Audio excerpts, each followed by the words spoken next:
It's the middle of summer. For most of us in the United States, that means it's hot. But as we crank up our air conditioning while turning on our laptops, it's becoming less of a given that the electricity we need will be available. The unprecedented and tragic blackouts in Texas this winter are still top of mind.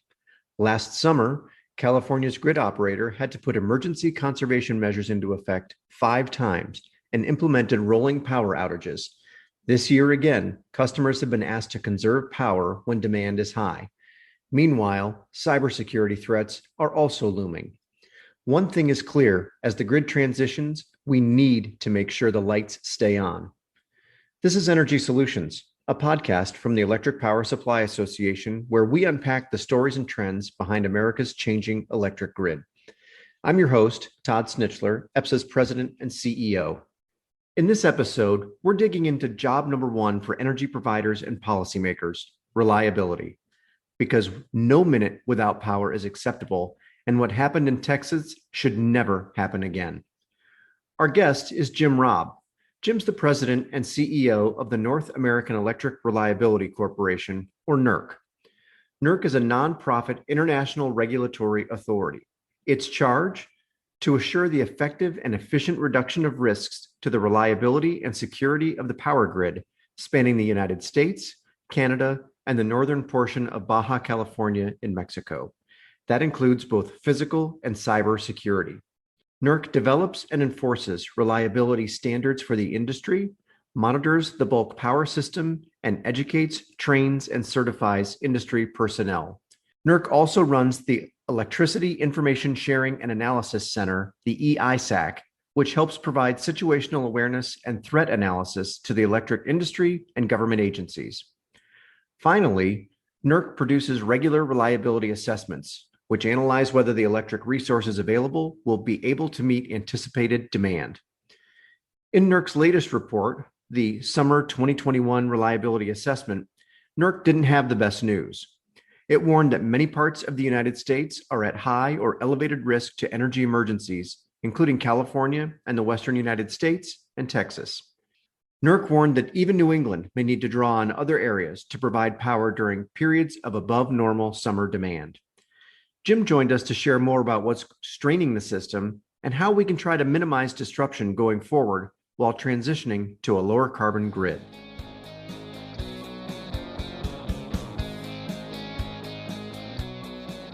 Welcome, Jim. I want to thank you again for taking time to join us. For those that don't know, Jim and I have a couple of things in common. Much like former FERC Commissioner LaFleur, we have an affinity for the Boston Red Sox, who are having a surprisingly good season this year. So I hope we don't jinx them by having this conversation. But Jim and I also share some concerns about keeping the lights on and making sure that power flows where it's needed, when it's needed. And in our industry, we call that reliability.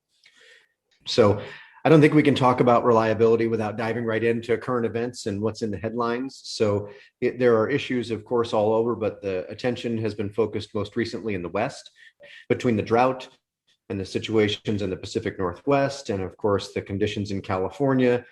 Questions around reliability are in everyday papers and news. Tell me a little bit about how NERC engages on those issues and how you're monitoring and managing through some of the challenges that are what appear to be here to stay for the foreseeable future. Well, I think that is the main punchline, all right, is that we've seen, the last year has been extraordinary under any set of circumstances, starting with the heat event last August in California that led to Cal ISO having to shed load to 800,000 plus or minus customers because they couldn't obtain balancing resources in the late afternoon. The Texas event in February with the severe cold event, and then this most recent heat wave in California. I mean, those three things are indicative of I just use the term climate change, but clearly these extreme events that we're seeing are becoming more commonplace than we've seen in the past and wider spread.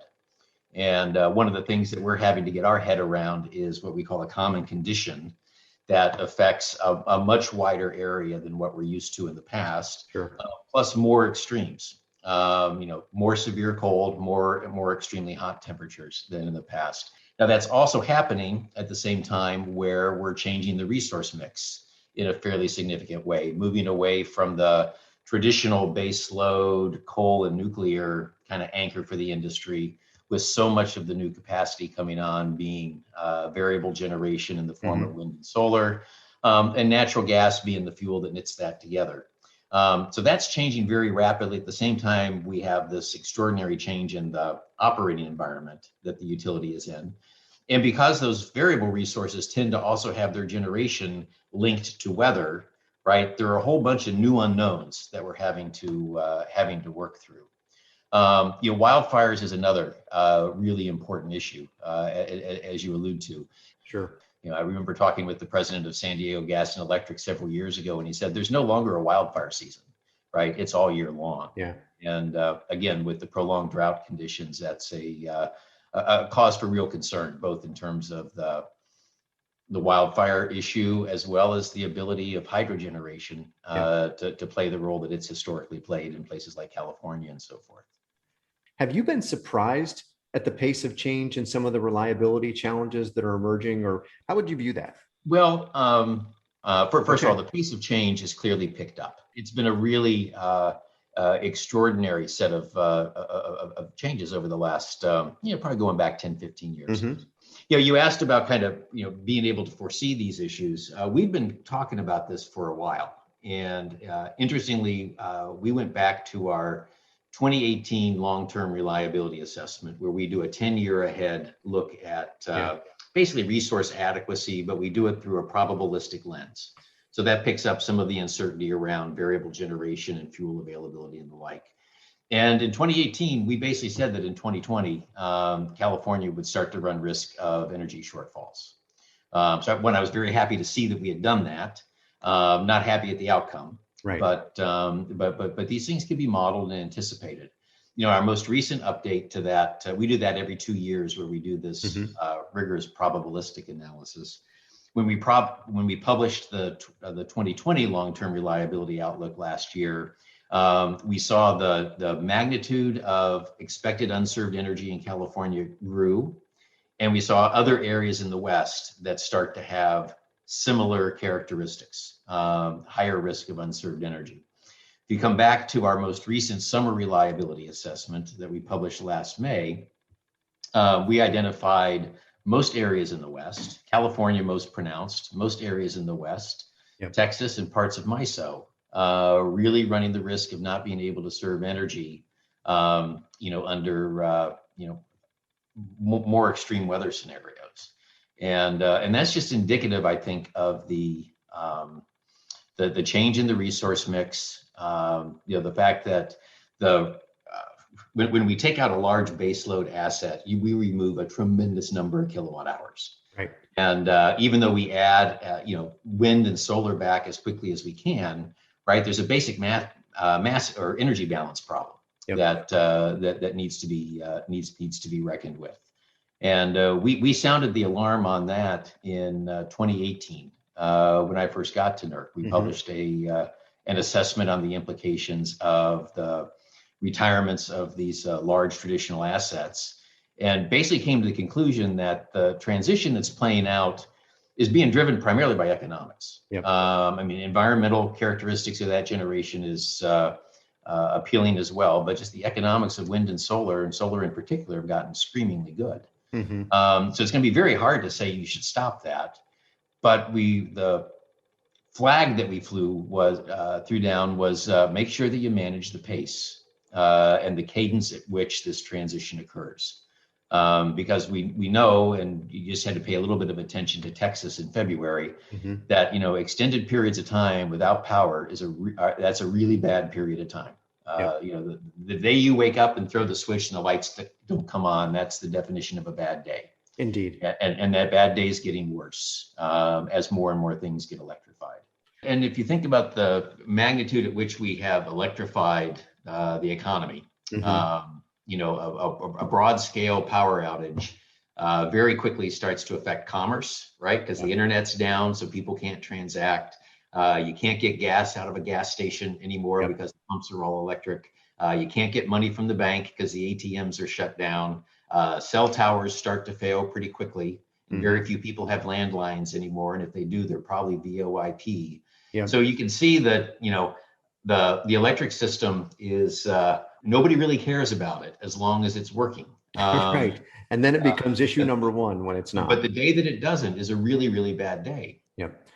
You mentioned your reliability report and where you noted there were some potential issues that you had flagged, some warning notices, including parts of the country in the West, of course, but also New England and Texas, as you note. Can you dig in a little bit and talk about how you arrive at that assessment? Or can you talk a little bit about how you go through that process? Because I think to the average, customer and even those who aren't steeped in it, I don't think they appreciate just what's included in that assessment. Yeah, so we produce these assessments collaboratively with industry, and work most closely with the entities we call balancing authorities and reliability coordinators, who are kind of increasing the highest levels of operating authority on the grid. But the folks who are charged with making sure that resources are in place and that the system is coordinated and operating the way it's supposed to. We look at their demand forecasts, for peak load and energy requirements over the season or the duration. We look at the resources that they have in place. They do their own calculations based on the characteristics of the resource, to determine a forced outage rate and all those kinds of things. And we, do all the math with them and then aggregate them into, okay, so how is this looking going forward? What we've been having to do over the last several years as we've moved to more uncertainty in the industry. I mean, we used to plan a system where you had a pretty good idea what load was, pretty good idea what resources were going to be there. There were only a couple of variables, and it was pretty easy to do a resource adequacy assessment. That's become much more complicated as we add more and more wind and solar, and as those resources move from being a small part of the system to a very substantial part. That becomes a really big deal. The other issue is that we really don't know that much about loads anymore. Because we're putting so much distribution based generation and or a lot of rooftop solar and generation behind the meter, if you will, the operators are kind of in the dark as to exactly what load is, because they only see the stuff that they serve. And they've got a new problem around, wanting to know if fuel is going to be there for the generation. And that's true whether it's wind and solar, also true for natural gas, particularly in the winter. So that whole process has become much more stochastic, and we work off probabilities to the best of our ability. The one big challenge that we have right now is as the weather environment changes, getting a sense of what really is a 90-10 weather scenario. Right. If you look over the last 10 years, you'd come up with a very different idea of what that looks like than if you looked over the past 50 years. And most of our analytics really haven't caught up with that yet. And one of the things that we're hoping to gain some insight from NOAA. That's the National Oceanic and Atmospheric Administration. NOAA charts weather patterns and outlooks. It is to help us think through, what should the scenarios be that we are planning the system around, and what do we need to be prepared to operate under? And that's probably one of the key 21st century electric system issues that we're going to have to collectively, again, industry writ large, get our head around, because it's not our grandfather's electric system anymore. And we have 21st century problems, and we're going to need 21st century answers. That's right. So I think there's some real hard thinking that's going to need to be done around that. And you testified recently in Congress in response to the Texas situation about reliability, which of course you would expect NERC to want to talk about that. But the concern is that I won't say it's your concern, it's certainly my concern, that more than lip service has to be paid to reliability. Because at the end of the day, it is lives, it's property, it's all the things that happen on that bad day that all of us want to avoid. And you, of course, are front line on how we help avoid some of that. Can you reiterate for some of the folks that are going to listen to this that maybe didn't hear your testimony in Congress, what some of your concerns and cautions are? Because I think you raised the right questions about the need to balance policy with the practical operations of the largest machine in the world. And it might be useful to review some of those. Wish I had my notes with me, Todd. Sorry, I didn't mean to stump you with that. And we can always come back if you find them. It's a great question, and it's come up several times here, even outside of my testimony, in our conversations around our summer reliability assessments. Sure. The world tends to be driven by single issue stakeholders and advocates. We all know that, and that's part of our job, is to figure out how we balance multiple priorities. And that's what the utility industry has been doing forever. I think it is really important, though, as we're in this period of time where electric generation resource selection is so driven by politics, driven by environmental considerations, driven by economics. Those are all incredibly appropriate and understandable. I think it's really important. I think it's really important that reliability has a seat at that table as well. Agreed. And increasingly security, because a lot of these resources are internet connected and highly digitized. So that's a whole nother set of issues. And a couple of things that I talked about with Congress was one, reiterating the importance of managing the pace of change, right? That as we take out generation, we can't take it out faster than we're adding it. To continue to balance to balance and meet customer needs, which, by the way, most people think are going to grow substantially. It also calls in question how we interact with the fuel system, particularly natural gas. And I think one of the big sets of insights that we've been worried about for a while, that's going to come out of the Texas inquiry that we're doing, is a failure of the gas and electric system to appropriately coordinate. Yeah. So those are two of the major things going on. The third is transmission. It's very clear to any of us looking at the electric grid that we're going to need more transmission. Transmission is terrific for building resilience and creating multiple paths for energy to get to market, and that's going to become increasingly important as things like wildfires create risk to established lines. But transmission is also going to be really important for unlocking a lot of the renewable energy development potential we have in the country, which is highly concentrated in the desert Southwest. Same with the wind resource we have across the Midwestern part of this country. One of the things that I think frustrates everybody at the policy level is, utilities will invest in transmission all day long, right? It's one of the best investments that they can make, but they can't get the project cited. Right. And so, the federal government is, well, let's throw some more incentives at you to build the transmission. They said, we really don't need the incentives on transmission, beyond what we already have, right? We need help on siting. Right. Similarly, natural gas infrastructure as well.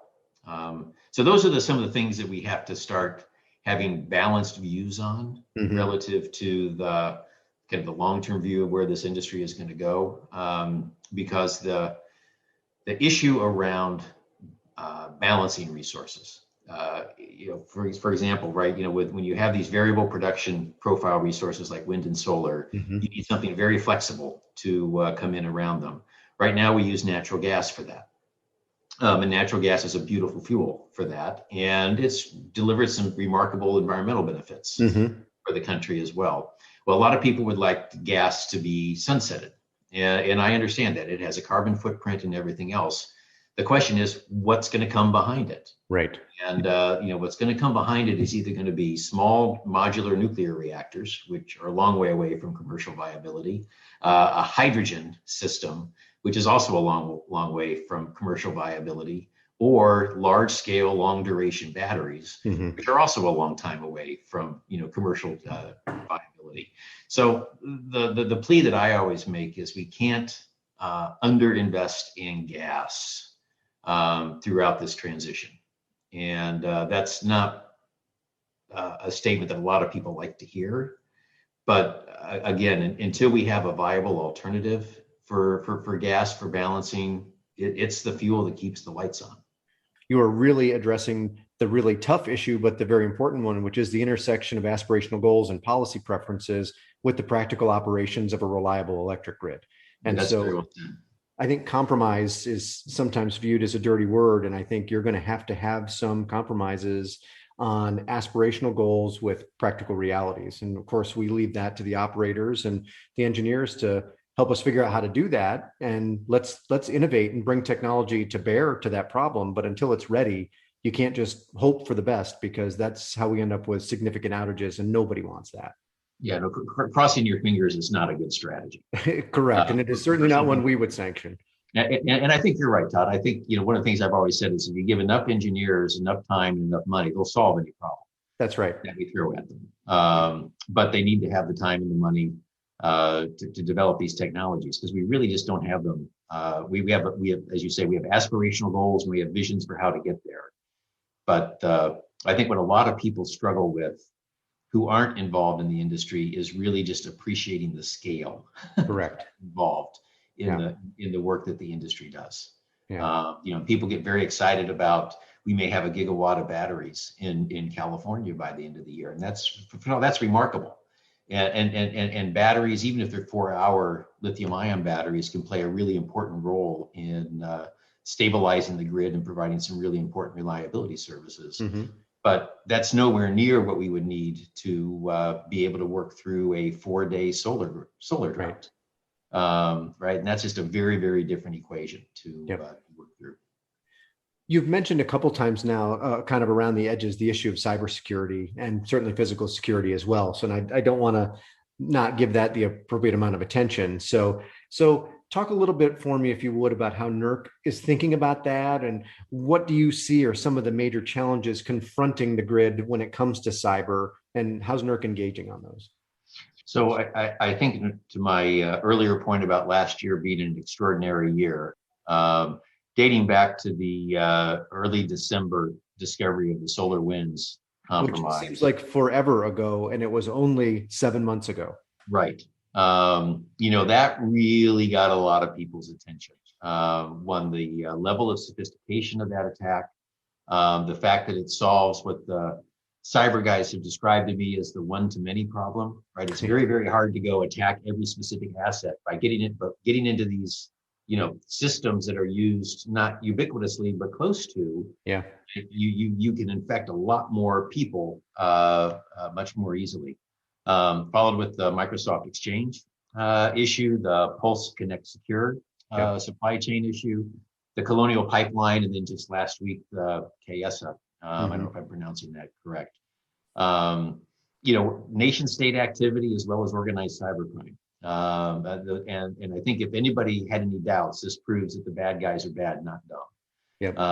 These were enormously sophisticated attacks, and very scary in terms of their ability to traverse systems, cover their tracks, gain administrative rights, etc.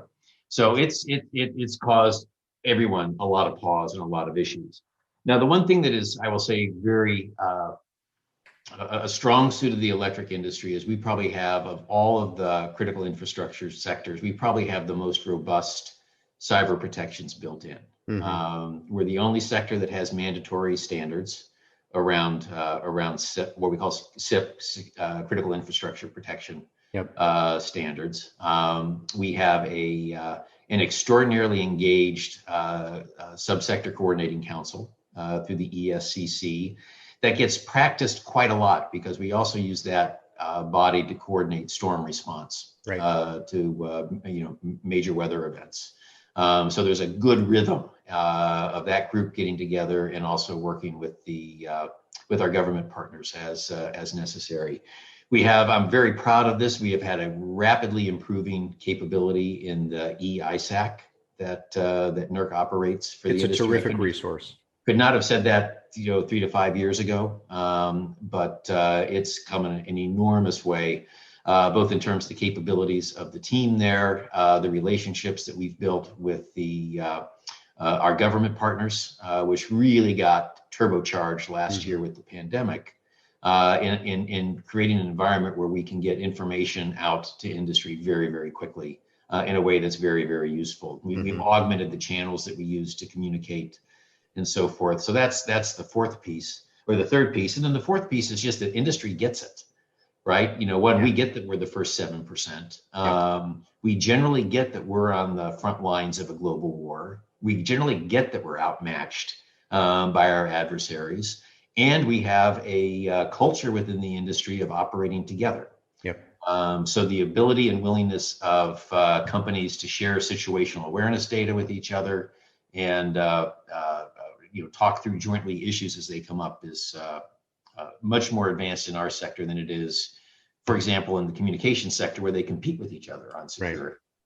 So there are a number of legacy things about the electricity sector that serve us well, but I'll tell you, that's a little comfort. If there's anything that keeps me up at night, and like I said, the bad guys are bad, not dumb. And I don't see any reason for us to assume that this pattern is going to abate.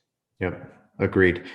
You mentioned COVID a moment ago as one of the things that, of course, we dealt with over the last year, and the grid performed, I thought, exceedingly well during COVID. A couple of notable exceptions to that, of course, with some of the weather events. But how did NERC engage throughout the pandemic? How was NERC's involvement and engagement? How did you partner with industry, and how did that work for you? How did you find the experience in helping to ensure that we were able to do all the things that were necessary with regard to COVID protocols, but keeping the lights on? Again, back to that reliability point again.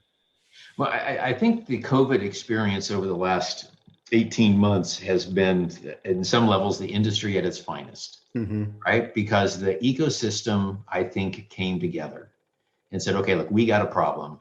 We need to figure out how we're going to manage through this. And, we all have different roles and so forth to play. But I think everybody kept their eye on, employee safety, right? Yeah. Clearly was number one priority for everybody. But also we got to be able to do the mission at the same time. So, very early on, right, we worked through, and we did this jointly with FERC, and FERC was a great partner in this. And worked with our entities to understand where we have requirements in the standards that were going to be very, very hard for entities to adhere to. Periodic certifications of relay settings and so forth, things that we require human people to go someplace and do something in a time where nobody was traveling. Yeah. Right. So we worked through a series of relief measures where we basically said, look, we're going to, declare a holiday on a number of these periodic actions, and we'll pick it up when we get back together. We delayed the implementation of a couple major standards that were sets of requirements in our standards that were scheduled to come on board that we just felt was going to be more distracting than what industry needed at the time. So we took a number of actions, and FERC was a tremendous partner. The second thing is our regional entities, who do most of the compliance monitoring for the industry, got very innovative. They figured out, as you would expect, they figured out how to continue to do the vast majority of their work, but do it virtually, as opposed to requiring on-site visits.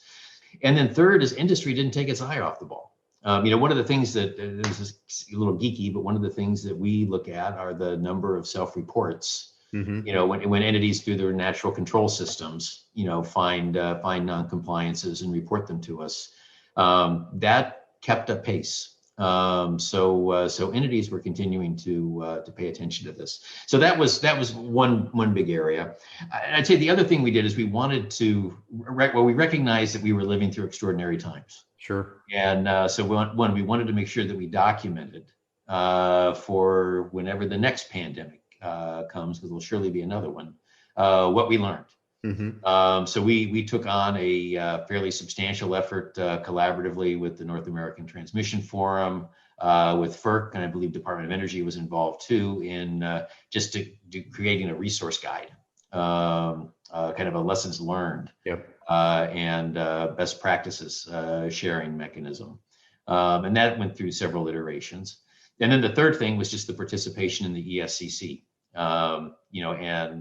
Again, most of that was around our standards and compliance monitoring effort, but we also supported a Tiger team that was put in place to kind of rapidly communicate best practices as they were being developed with the ESCC resource guide.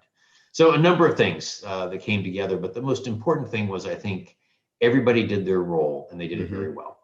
The government was terrific. The trade associations were terrific. The industry executives were terrific. I think we were terrific in what we did.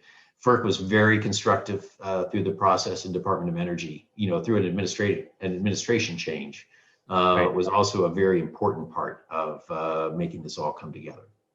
Yeah, it was, I think, unprecedented times. And clearly, we can say with a bit of pride that by and large, the power stayed on and people were using power differently, but the system survived and actually did well. And that's as a result of the hard work of all the industry players, whether it's your shop or the utilities or public power, the rural co-ops, the competitive generators. I mean, folks really stepped up. And I think we've had a conversation about that in an earlier podcast. And you look at the systems operators and the folks that did the work in the power plants to keep the power generated. Those people took a lot of pride, as they should, in doing some of the hardest work to make sure that families and businesses could continue to operate in really strange times where people were kind of finding our way in the dark for many months. And so it's really a badge of honor, I think, for the industry. No, I do too. And I think it also goes to show to, demonstrate the character and the commitment of the industry to its mission. Yeah, I agree. You think about the hardship that number of control room operators who were sequestered early on, remote from their families for extended periods of time. I mean, but that's what this industry does, right? It's when the day-to-day operating of a utility is kind of interesting, right? But it's where the companies really rise to the occasion is when they're dealing with storms, dealing with storm restoration, having to do incredibly dangerous overhead work under the worst possible conditions imaginable. The operations keeping the system running during the pandemic was a great example. I mean, I think this industry has a tremendous culture of rising to the occasion. I agree with that. Necessary. So as we head towards the finish line of our conversation, Jim, I'll give you what I hope is a relatively easy question. If you were king for the day and you could name for me 3 things that you think are foundational for both maintaining and improving grid reliability, what would those be? Well, it's interesting because we kind of talk about 3 priorities. Okay, perfect. I'm glad I could give you the softball for us going forward. And no. So first of all, I think the preparing the industry and ensuring the industry is prepared for dealing with these increasingly severe weather events. Yeah.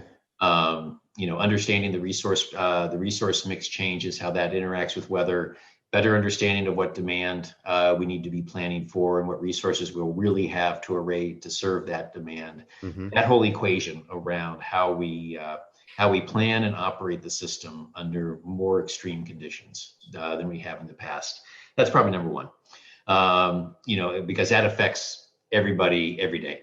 I think the cyber protections, continuing to find ways to make sure that we have the right sets of controls in place to, as I kind of talk about, to protect the neighborhood.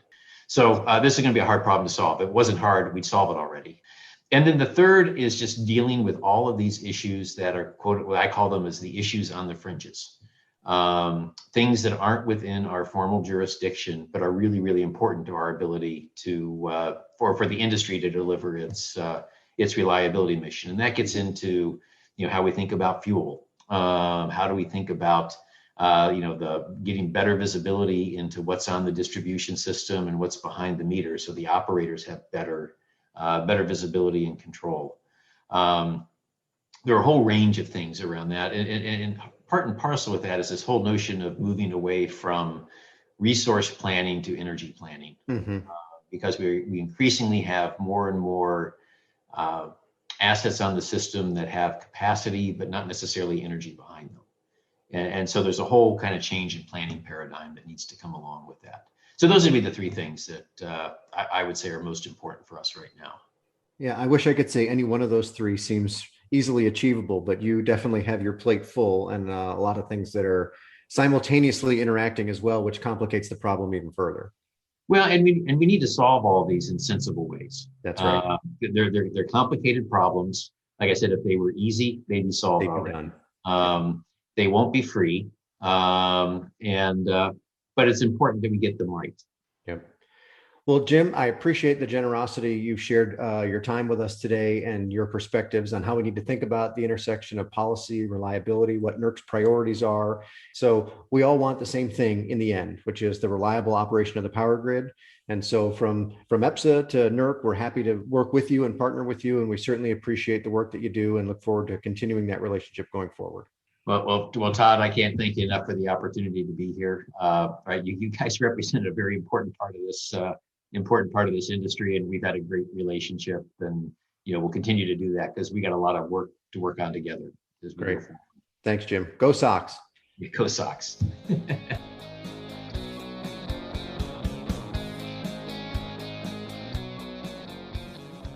Here's the good news. We have a strong foundation, and industry is already bringing solutions to the table. EPSA's member companies, America's competitive power suppliers, provide a significant amount of power resources that are needed to meet demand. In addition to firm resources like natural gas, they're also building innovative zero-carbon technology to help keep the grid reliable as more renewable resources come online. In California, that includes some of the world's biggest battery storage projects, which will help extend solar and wind power when the sun isn't shining or the wind isn't blowing. As we move forward, all stakeholders need to put our heads together, from power generation companies and power markets to policymakers and organizations like NERC that help bring the best solutions to consumers. Competitive markets can bring cleaner, more innovative technology to customers at more affordable costs. They can also be designed to ensure the right amount of the right resources are on hand to meet the challenges you just heard about. We're ready to work together, and you can find more information about the latest progress from competitive power suppliers and what policies can help achieve the best outcomes at our website at www.epsa.org. Thanks for listening to Energy Solutions. If you like this episode, please share it on social media or with your coworkers, family, and friends. You can also connect with us on Twitter at EPSA News and on LinkedIn, and subscribe, follow, leave a rating, or comment on Spotify, Pandora, Google, or wherever you listen to podcasts. We're also happy to answer your questions or take ideas for new episodes. Send them to press@epsa.org.